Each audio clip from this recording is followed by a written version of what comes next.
안녕하십니까. 전기차 읽어주는 남자 정익남입니다. 네, 오늘도 테슬라 소식으로 여러분을 찾아뵙게 되었습니다. 네, 테슬라 관련해가지고 굉장히 많은 뉴스들이 있었는데 이미 테슬라에 관심 있으신 분들은 제 채널 아니더라도 이미 많은 정보를 획득하셨을 겁니다. 저도 그래서 이거에 대해서 말씀을 드리고 싶지만 그래도 제 근본 컨텐츠 테슬라 업데이트 소식 그럼 테슬라 업데이트 소식이면은 지금 활발하게 업데이트되고 있는 2023.6 버전이냐? 아니죠. 지금 우리나라는 이제서야 6버전이 돌고 있는데 지금 미국이나 다른 나라는 12버전이 돌고 있습니다. 우리나라 업데이트가 이게 작년에 비해서는 다소 좀 늦어진 것 같아요.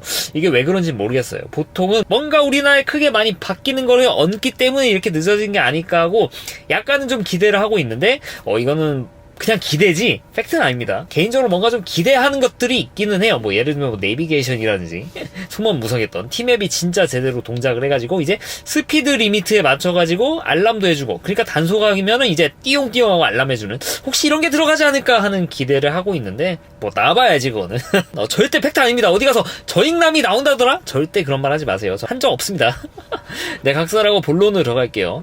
테슬라가 일단은 NHTSA로부터 리콜 관련해가지고 뭔가 좀 받은 것들이 있습니다. 이런 거죠. 테슬라 차량들은 앱을 통해서 원격으로 창문을 열고 닫고 할 수가 있습니다. 그러니까 예를 들면은 원격으로 뭔가 차 안이 되게 좀 더운 것 같아, 살짝 좀 차를 좀 외부 공기를 들어오게 하고 싶어 할 때는 그냥 차 문 연기를 하면은 이제 창문이 살짝 열려요. 그 다음에 이제 닫기도 됩니다. 이런 것들은. 그러니까 이런 환기 모드 같은 것들을 이용할 수가 있었고, 심지어 실수로 차문을 열고 다니다가 급해가지고 닫고 갔다가 나중에 생각이 난 거죠. 차문 닫고 가야 되는데 갑자기 생각이 나요. 사실 생각할 필요 없이 테슬라 차량들 창문이 연 상태로 차문을 잠그고 가잖아요. 그러면 5분 뒤쯤에 이제 알람이 옵니다.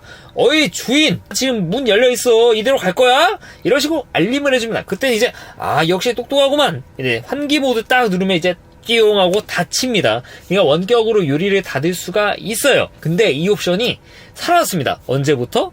2022년 하반기 한 9월, 8월 이때 출고되는 차량들, 우리나라뿐만 아니라 미국 차량들 전부 다 이 기능이 비활성화가 되었습니다. 뭐야, 이거 너프된 건가? 야, 원가 절감 끝판왕? 이런 것조차 원가 절감? 아니죠. 아니죠. 네, 이때 NHTS로부터 뭔가 좀 이런 명령 같은 걸 받았다고 하더라고요. 그러니까 안전 관련된 문제겠죠. 이거 관련해가지고 뭔가 안전에 문제가 있을, 건덕지가 있을까 생각을 해보면은 저도 그래 찾아봤거든요. 막상 또 없습니다. 제가 추측하기로는 이게 원격으로 차문을 닫을 때 하필 누가 열려있는 차에 손가락을 이렇게 넣고 있는데 그때 원격으로 차문을 닫으면은 뭔가 문제가 될 수 있는 이런 여지들이 있기 때문에, 물론 이거에 대해서 뭔가 규정된 것이 없다고 해요. 그래서 NHTS에도 이런 규정 같은 게 없는데 뭔가 좀 이런 것들도 문제가 될 수 있을 것 같다. 그래서 잠깐 좀 이런 기능을 좀 비활성화 하시오 하고 테슬라 쪽에다가 요청을 한 것 같아요. 그래서 테슬라는 그때부터 출고되는 차량들은 이 기능을 비활성화를 했고요. 기존에 있는 차들은 없어지지 않았어요. 근데 NHTS 같은 경우는 되게 좀 보수적입니다. 안전이니까 우리나라가 좀 배워야 되지 않을까 싶은데, 이런 거 굉장히 안전에 대해서 좀 알아보다 보니까 이제 나중에 이런 결론을 얻은 거죠. 이게 규정은 없어가지고 약간 좀 홀드를 시켜놨는데 한번 좀 이런 거 관련해가지고 한 반년 정도 조사해보니까 그렇게 막 문제될 것 같진 않네, 이런 의견을 테슬라에다가 전해줬겠죠. 그래서 테슬라가 하는 게 바로 이제 여러분의 테슬라는 이제 새로운 창문 기능이 생겼습니다. 원격으로 닫을 수 있고 환기 모드 실행할 수 있고요. 이런 것들을 할 수 있게 되었습니다. 이거는 저같이 이제 오래된 차는 원래 있던 기능이라서 이런 게 없는데, 작년에 이제 8월 9월 이때 차를 받으신 분들은 이 기능이 없으니까 근데 없던 게 생긴 거죠. 와, 환기 모드가 된다고? 재밌지 않습니까, 이런 것들? 그래서 이런 NHTS에 대한 이런 규정 같은 것들이 OTA를 통해서도 비활성화가 되기도 하지만 반대로 문제가 없으면 바로 이렇게 활성화를 하기도 한다라는 거. 야, 이게 바로 테슬라식 OTA의 좋은 점 아니겠습니까? 네, 그래서 이런 내용이 있어가지고 여러분들에게 좀 공유를 드리고 싶었고요. 네, 그리고 두 번째 소식입니다. 네, 테슬라가 이제 이 회생제동 모드에 대해서 약간 좀 옵션을 다시 추가하겠다, 그런 뉴스들이 나와가지고 좀 공유를 드릴까 합니다. 이거에 대해서는 이제 테슬라 이런 업데이트 같은 거 받아오면은 이런 코드 같은 걸 분석하시는 분들 계시잖아요. 이런 코드 안에 숨어 있는 거를 해가지고 앞으로 이런 것들이 업데이트 될 것 같다라는 것들을 좀 밝혀주는 그런 뉴스라고 볼 수도 있어요. 네, 물론 여기 있는 것들이 정확하진 않지만 대부분은 거의 실현됩니다. 거의 90% 이상은 실현이 되는 것 같아요. 그러니까 테슬라 차량들 많은 분들이 리뷰어를 진행하시면서 약간 불편한 점이 있었다. 어떤 것들에 대해서 불편함을 호소하시냐면은 뭐 승차감이나 이런 것들도 있기는 하지만 테슬라는 원페달 드라이빙이 거의 강제화되다시피 했어요. 지금도 강제됐다고도 볼 수가 있겠죠. 왜냐면은 테슬라 차량들은 악셀을 떼면은 바로 그냥 브레이크가 굉장히 강하게 걸려요. 내연차는 이러한 100km 주행하다가 악셀을 떼도 갑자기 이렇게 차 속도가 줄어들지 않습니다. 199, 98 이런 식으로 천천히, 정말 천천히, 심지어 좀 안 줄어들 수 있어요. 내리막길 이런 데는. 그런 거를 타력주행이라고 하는데 내연차는 이런 느낌으로 악셀을 계속 밟지 않아도 이렇게 주행이 되는데 테슬라 차량들은 악셀 좀만 떼도 이제 감속이 된다는 거. 이런 원페달 시스템을 구성하고 있었는데 그래도 제가 받은 2020 모델 3까지만 하더라도 이 회생제동의 강도를 조절할 수가 있습니다. 저 같은 경우는 표준 모드가 있고 지금 이제 로우 모드 이렇게 두 가지가 있는데 로우 모드를 하게 되면은 이런 회생제동 같은 게 좀 약해진다고 할까요? 그러니까 기존에는 100에서 악셀을 떼면은 감속하는 속도와 로우로 했을 때 감속하는 속도가 달라진다는 것이죠. 로우로 했을 때 감속되는 속도는 표준 모드에 비해서는 훨씬 천천히 돼가지고 뭔가 내연차와 아예 100%는 아니지만 그래도 뭔가 좀 비슷한 느낌을 가질 수 있는 그런 거를 구현을 하고 있어요. 이렇게 됐을 때 장점? 저는 사실 이런 로우 모드, 표준 모드 이런 것들이 다 설정이 가능한 차지만 저는 표준 모드에서 바꿀 생각이 전혀 없고 3년째 지금 표준 모드로 지금 잘 지내고 있습니다. 그래가지고 이런 회생제동이 불편하다는 생각을 저는 전혀 안 하고 있어요. 근데 경우에 따라서 예를 들면은 테슬라 차량에 운전하는 게 약간 좀 서투르신 분들, 대표적으로 발렛 기사님들 아니면 운전을 좀 대신해 주시는 대리 기사님들이 이런 내연차를 보다가 테슬라 차를 타면은 당연히 좀 적응이 안 되실 수가 있죠. 이 차는 브레이크를 밟을 타이밍이 없이 그냥 악셀 떼면 멈추고 하니까 뭔가 좀 헷갈릴 수도 있지. 이런 분들에게는 발렛 기사 모드나 기사님 모드 이런 프로필 전환해가지고 회생제동 모드를 낮음으로 해놓고 이제 크림 모드를 설정하면은 악셀을 이제 떼더라도 기존의 이제 내연차처럼 살짝 이렇게 타력 주행하듯 이렇게 쭉 가고 그리고 브레이크를 떼면은 차가 조금씩 움직이는 이런 내연차 비슷한 모드를 만들게 되면은 발렛 기사님이나 대리하시는 분들이 좀 차를 덜 헷갈리게 되고 그러면 사고가 좀 덜 날 수 있는 그런 것들이 있죠. 사실 저는 테슬라 한 3년 사니까는 진짜 이제 적응이 많이 돼가지고 음극상에서도 브레이크 밟는 훈련 같은 거를 합니다. 제가 한 2년 전에 올린 영상에 우씨 하면서 했던 거 기억하시는가 모르겠는데 저는 지금도 그런 거를 하고 있어요. 브레이크랑 악셀 안 헷갈리려고. 그럼에도 불구하고 제가 이런 연습까지 하면서 이런 걸 한 이유? 굉장히 편하기 때문이다. 진짜 나중에는 결과적으로 다들 차가 이런 식으로 바뀌게 되지 않을까 싶은데 오늘 하고 싶은 얘기는 이게 아니고 아무튼 회생제동 모드를 선택할 수 있게 됐다.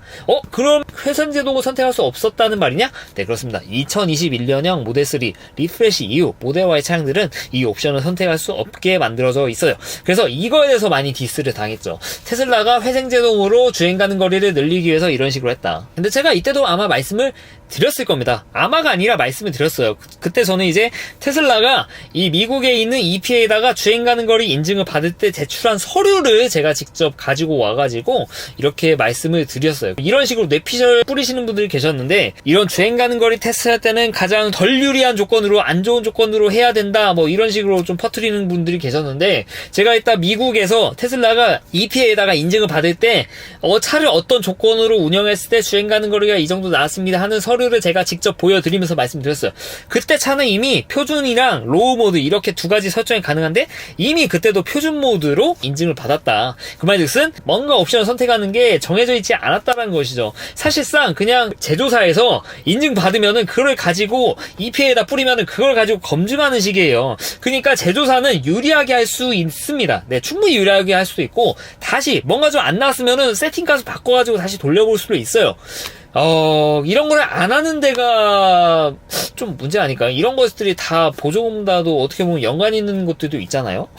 그래서 테슬라가 욕먹을 만한 일은 아니죠. 아무튼 간에 그럼에도 불구하고 저는 이런 선택 옵션 자체를 없앴다는 거에 대해서는 좀 비판을 하고 싶어요. 그렇지 않습니까? 멸종이 있는 것들을 없앴으니까. 근데 이게 다시 이제 생긴다라는 거. 네, 이거 원래 선택을 못했는데 선택할 수 있는 분들에게는 약간 좀 좋으실 수가 있습니다. 이게 원페달 드라이빙이 저는 편하지만 모든 사람이 저 쉽지는 않을 거거든요. 항상 이런 생각을 해야 됩니다. 남들도 생각을 해야 돼요. 그래서 그러면서 봤을 때는 환영할 만한 업데이트라 이렇게 말씀을 드릴 수도 있고, 또 이거 관련해서 막 주행 가는 거리 얘기가 내가 말씀드리는데, 여러분들 그 전기차에 회생제동을 낮게 하는 거, 없게 하는 것들, 전기차는 타력 주행하는 게 되려 뭐 잘 나온다 뭐 이런 얘기를 하시는 분들이 있는데, 여러분들 그 전기차의 타력 주행은요, 그 기름차의 엔진의 타력 주행하고는 그냥 메커니즘 자체가 다릅니다. 엔진차 같은 경우에는 악셀을 밟다가 한 100km 정도 가다가 악셀을 띄면은 원래 가려던 관성으로 인해서 되려 역으로 엔진의 피스톤 쪽 그쪽에도 연관을 끼쳐가지고 다시 돌아가고 이렇게 선순환하는 그런 구조를 통해서 이렇게 타력 주행, 굉장히 좋은 효율을 만들어낼 수도 있어요. 더구나 클러치 같은 것들도 있잖아요. 근데 전기차는 그럴 수가 있습니까? 여러분도 미니카 굴리다가 갑자기 배터리를 뗀다고 생각해요. 차가 타력 주행할까요? 아니죠. 절대 그렇게 되지 않습니다. 원래 모터라는 것이 그냥 전류를 흐르게 하면은 돌아가고 전류를 끊으면은 멈추게 돼요. 네, 원래 그렇습니다. 원래 그래요. 근데 원래 돌아가려는 힘을 운동 에너지를 회수해가지고 가져오는 게 바로 회생제동이에요. 야, 그러면은 회생제동 끌 수 있는 그런 전기차는 뭐냐? 회생제동을 끈 거면은 타력주행을 하는 것처럼 만들어주는 겁니다. 그러니까 내연차처럼 만들어준다는 것은, 그러면은 전류를 흘려보내주고 있다는 것이야? 그냥 효율이 좋아진 거 아니야, 그냥? 네, 아닙니다. 그러니까 전기차의 회생제동을 끌 수 있는 그런 브랜드의 차들을 보면은 전류를 계속 흘려주고 있습니다. 내연차의 느낌을 만들어주는 거지, 그냥 갑자기 전류를 안 흐르게 만들고 그런 게 아니에요. 전류를 끊어버리면은 운동 에너지가 회생제동으로 이렇게 가져올 수밖에 없습니다. 원래 그래요, 모터가. 그래서 이거 오해하지 마셔야 될 게, 회생제동이 없으니까 되려 장거리 갈 때, 타력 주행할 때 좋다? 100km 항속할 때 좋다? 그거는 다시 한번 좀 생각해보세요. 모터랑 엔진이랑 다릅니다. 그러니까 모터는 전류를 흘려보내지 않으면은 그냥 멈추게 되어 있고, 어차피 멈추는데 쓰이는 그 에너지를 회수하는 게 바로 회생제동이고, 이거를 잘 가져올 수 있게 생각해보면 순간적으로 거의 뭐 테슬라 기준으로는 11타 이 정도 될 겁니다. 테슬라 차량들 최대 이 회생제동 값이 85kW 정도 되고, 테슬라 차량들 배터리 생각해보면 한 1C 살짝 넘는 그 전으로 회생제동으로 회수를 하는데, 그 회생제동 회수, 그러니까 출력하면서 동시에 빠른 속도로 방전시키고 충전하고 이러면서 배터리에 문제를 안 생기는 게 바로 배터리 기술력입니다. 그래서 여러분들 그 오해하지 마셔야 될 게, 회생제동을 끈다고 해가지고, 회생제동을 낮게 한다고 해가지고 타력주행을 할 수 있게 된다? 이렇게 생각하지 마시고, 타력주행하는 것처럼 만들어주는 거다, 전기차에서는. 네, 테슬라의 로우 모드도 마찬가지입니다. 그러니까 표준 모드면은 전류를 확 끊으면서 회생제동을 만드는 것에 비해, 로우 모드는 전류를 천천히 약간 좀 이렇게 남겨두면서 그렇게 끊어주는 그런 개념이라고 보셔야 됩니다. 그러니까 전기차에 회생제동 하면은 실제 물리 브레이크가 개입되냐 아니냐, 그거에 따라서 효율이 바뀌는 거지, 뭐 로우 모드 없게 하는 거 다 전부 다 전류를 그냥 흘려주는 거, 그냥 내연차 비슷하게 만들어주는 거라는 거를 여러분들 잊으시면 안 됩니다. 그러니까 엔진차랑 달라요. 이런 거 절대 헷갈리지 마시라고 그렇게 좀 말씀을 드리고 싶고, 사실 이거 말씀드려야 되는데 앞에서 너무 많이 말씀을 드린 것 같아요. 네, 말씀드릴게요. 다시 제가 오늘 드리고 싶은 말은 사실 21.1 버전인데, 지금 우리나라에는 들어와 있지 않은 업데이트입니다. 근데 이것도 조만간 상륙할 거고, 여기서 업데이트 되는 거 많습니다. 6버전보다. 6버전 같은 경우 애플 뮤직이 들어왔지만 뭐 안 쓰시는 분들에게는 뭐 크게 의미 없는 내용이고, 다만 이제 초음파 센서 빠진 차량들이 이렇게 뭔가 볼 수 있는 것들, 이렇게 센티미터 단위 하는 것들, 제가 옛날에 뭐 말씀 들어가지고 생략할게요. 바로 12버전 업데이트, 이거에 대해서 말씀드릴게요. 여기 보시면 이제 폰콜 컨트롤이라고 생겼는데, 이제 전화가 오면은 이 왼쪽에 있는 스크롤 버튼이 있었습니다. 핸들에 이거를 가지고 제어를 할 수가 있습니다. 그러니까 왼쪽에 있는 이 토글 버튼을 왼쪽으로 당기면은 이제 받을 수 있고, 오른쪽으로 당기면은 이제 끊어버리는 그런 것들을 조정할 수 있다. 기존에는 굳이 터치를 눌러가면서 했어야 됐죠. 저같이 이제 요크 스티어링을 쓰고 이렇게 스위블을 쓰고 계신 분들은 약간 왼쪽 하단이 감춰지는 것들이 있습니다. 이게 굉장히 좀 단점인데, 개인적으로 봤을 때.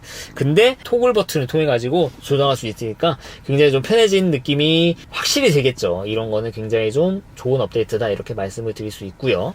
그 다음에 텍스트 사이즈인데, 기본적으로 있는 이 유저 인터페이스의 텍스트 사이즈 크기를 키울 수가 있습니다. 어느 정도 커지냐? 이런 식으로 켜진다고 보시면 될 것 같아요. 여기 보시면 이제 노멀 텍스트 사이즈는 이 정도, 커지면 약간 좀 커졌겠죠. 눈이 좀 안 좋으신 분들에게 좀 도움이 될 수 있는 그런 내용이라고 볼 수 있죠. 이런 거를 선택할 수 있는 옵션이 생겼다라는 거, 이렇게 말씀드리고 싶고, 그리고 아마 가장 많이 바뀐 게 아닌가 싶은데, 스크롤 휠 커스터마이제이션 해가지고 이제 스티어링 휠을 가지고 조작할 수 있는 것들이 많아졌습니다.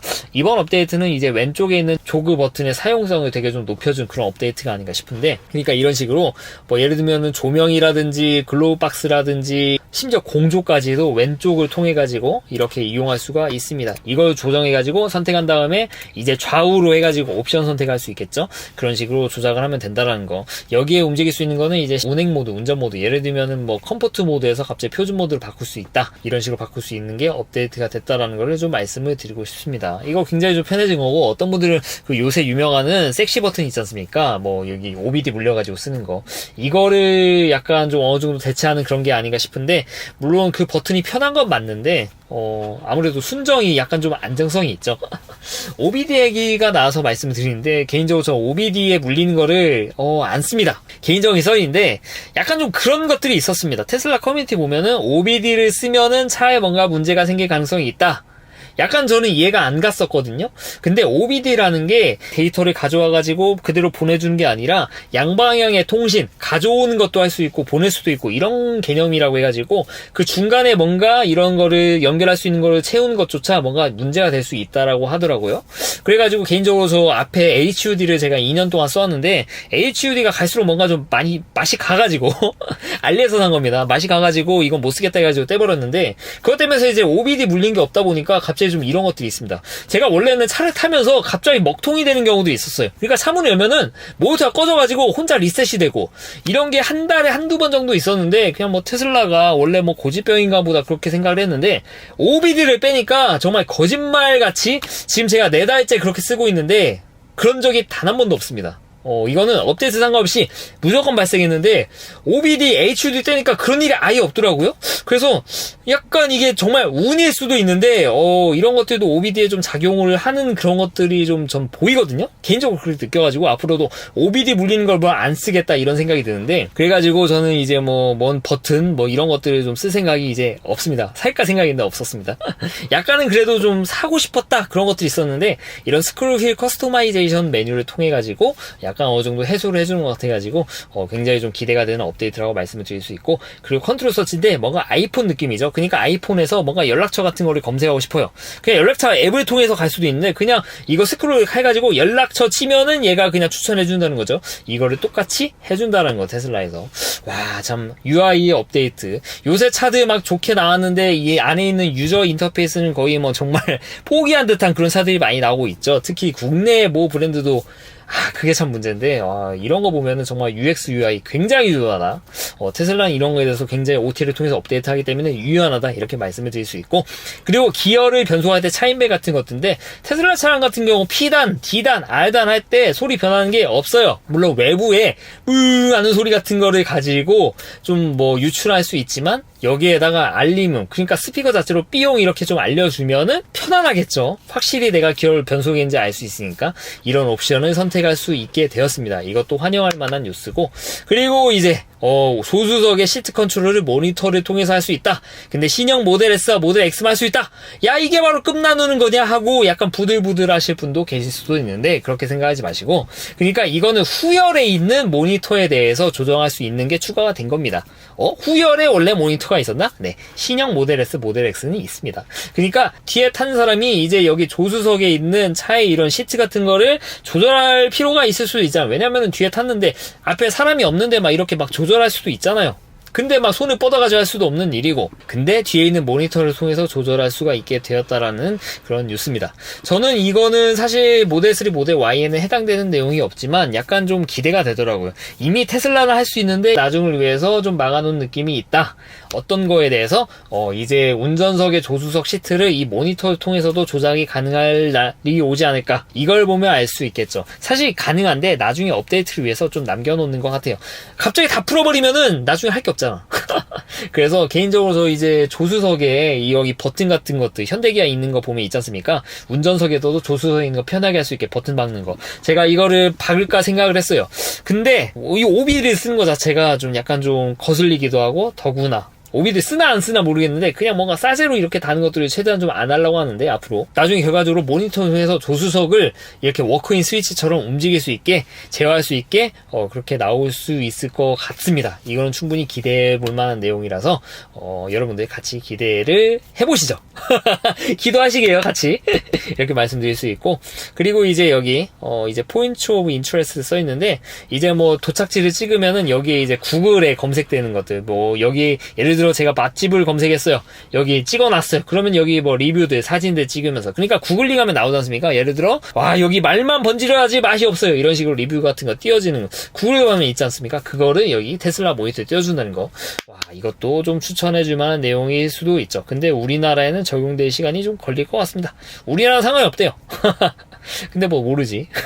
아무튼 간에 이런 식으로 UX, UI 이런 것들을 굉장히 좀 많이 개선하고 있고 이거는 뭐 해당되는 내용들이 없고 뭐 줌 미팅 같은 경우도 뭐 옛날에 나왔던 내용이고 그 밖에 뭐 사소한 것들이 있습니다. 뭐 테슬라 시어트 아이콘 같은 거 바꿔놨고 앱 주러 같은 거 그러니까 뭐 추가된 게 있죠. 기존에 이제 뭐 디프로스트나 뭐 와이퍼나 리어 디프로스트 이런 것들 점점점 되어 있는 걸 누르면 안 떴습니다. 근데 이 아이콘을 박을 때 그렇게 이어서 누를 때는 튀어나오는 것들인데 이제 그런 것들이 그냥 눌러도 나온다라는 것이죠. 이거는 뭐 진작 해줬어도 되는 내용인데 왜 이렇게 했나 모르겠네요. 네, 아무튼 간에 이렇게 뭔가 소소한 것들이 있고 차징 세션 스크린도 이렇게 잠수함 패치가 되었습니다. 약간 좀 세부적으로 업데이트할 수 있게 기존에는 뭐 차 모양이 나와 있고 이런 거를 조정할 수 있는데 굳이 그렇게 작을 필요가 없었거든요. 크게 이런 식으로 해도 됐었는데 이미지를 그냥 삭제해버리고 이런 식으로 이제 제공을 하고 있네요. 그래서 이런 식으로 지금 잠수함 패치가 됐다라는 거를 좀 여러분께 말씀을 드릴 수가 있을 것 같습니다. 정말 많은 것들이 업데이트가 됐죠. 12.1 버전뿐만 아니라 앞으로 업데이트가 될 수 있는 회생제동 옵션 그리고 최근에 출고된 차량들에게도 이런 창문 환기 모드가 생겼다라는 거. 정말 테슬라는 OTA를 통해서 정말 무궁무진하게 많이 바뀌고 있습니다. 많은 브랜드들이 이런 OTA를 많이 따라왔으면 좋겠는데 그래도 좀 따라오는 것 같더라고요. 제가 이제 리콜 센터 들어가보면 이제 뭐 최근에 있는 차들 어떤 것들 리콜되는지 심심해서 보는데 최근에 나온 그랜저들 막 리콜도 많고 무상수리도 많고 굉장히 말도 많고 탈도 많은 차량들인데 가끔 이런 것들이 있습니다. 소프트웨어 업데이트인데 블루엔즈 와야 된다. 하이테크 센터 와야 된다. 뭐야 그게 소프트웨어야. 이런 것들만 있었는데 그래도 그 중에는 어느 정도는 또 OTA를 통해서 가능하다고 하더라고요. 블루링크 가입자 안에서. 근데 어차피 차를 사면 블루링크 5년 동안은 어차피 공짜니까. 결과적으로 이런 뭐 VDC 이런 거 업데이트를 OTA를 통해서도 업데이트를 하더라고요. 이런 거 보면서 와 그래도 현대기아가 옛날처럼 그냥 멀티미디어에 국한된 OTA만 하는 거 아니구나. 전부는 아니지만 그래도 어느 정도는 OTA를 통해서 이런 소프트웨어 업데이트를 하는구나 하고 약간은 좀 그래도 현대가 좀 그래도 좀 잘하고 있구나 그런 생각을 들기도 하지만 그래도 지금 테슬라가 이렇게 나아가고 있는 거 보면 그리고 최근에 이제 중국 전기차들 이런 것들을 보면은 앞으로 따라올 길이 좀 멀지 않았나. 그래도 화이팅 해야죠. 그래도 제가 좋아하진 않지만 그래도 우리나라의 산업에 굉장히 큰 축을 담당하고 있는 곳이니까 잘 돼야 된다는 생각은 변함은 없습니다. 아무튼 간에 테슬라뿐만 아니라 현대기아도 이런 OTA 그리고 특히 이제 유저 인터페이스에 대해서는 굉장히 많은 심사숙고를 해가지고 이제 저도 더 이상 테슬라바뿐만 아니라 현대기아 차를 좀 사볼까 이런 생각을 가질 수 있게 좀 많이 좀 만들어줬으면 좋겠습니다. 잘하고 있잖아요. 디자인 쪽은. 특히 저번에 말씀드렸지만 전 GV80 쿠페는 정말 기름차여도 와 이거는 진짜 사고 싶다 그런 생각이 들 정도로 정말 디자인에 정말 혹했는데 현대기아도 앞으로 좀 잘해가지고 이런 거를 좀 많이 따라와가지고 우리나라의 산업에서 정말 많이 돈을 많이 벌어 들어와가지고 우리나라가 잘 됐으면 하는 그런 생각을 가지고 있습니다. 기승전 현대기아인데 뭐 그래야죠. 그래야지 산업 우리나라가 잘 돼야지. 아무튼 오늘은 테슬라 OTA부터 해가지고 이렇게 말씀을 드렸습니다. 어찌 좀 도움이 되셨나 모르겠습니다. 앞으로 테슬라 신차를 타실 분들은 제 이제 유튜브 아래 링크를 보시면은 제 레퍼럴 링크가 있거든요. 거기를 통해서 주문하시면은 여러분들 테슬라 용품을 사실 수 있는 테슬라 크레딧을 받으실 수 있으시니까 만약에 주변에 테슬라 타는 지인이 없으면은 제 거를 쓰시면은 복을 받으실 수도 있다. 이렇게 말씀을 드리고 싶습니다. 네, 이상 전기차 읽어준 남자 정의하십니다. 긴 영상 시청해줘서 대단히 감사합니다.